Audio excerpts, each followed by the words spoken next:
బెండకాయలు అయితే పెడుతున్నాం, దొండకాయలు మా అమ్మ చేతికి అయితే ఇస్తున్నాం. మా అమ్మ అయితే వెళ్ళి పెడుతుంది చూడండి. ఇంకోండి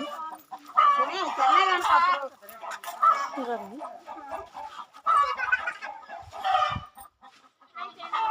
తింటదో తిందో చూద్దాం.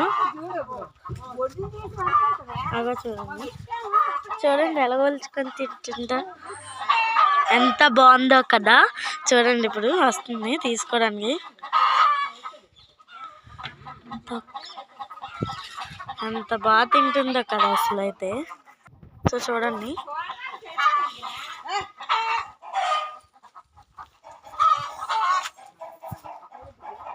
చూస్తుంటే ఫైర్ అయిపోతుంది అన్న అయితే. చూడండి చూడండి చూడండి ఆ పండు తీసుకుంది ఇప్పుడు. వామ్మో చూసురా. సో ఇదైతే పార్ట్ 2 అనుకోండి, అదే నెక్స్ట్ వీడియో వస్తుంది. ఇదైతే ఫస్ట్ వీడియో పెట్టాను. సో మీకు కనుక వీడియో నచ్చినట్టయితే ప్లీజ్ సబ్స్క్రైబ్ చేసుకొని లైక్ చేసుకోండి. Bye bye.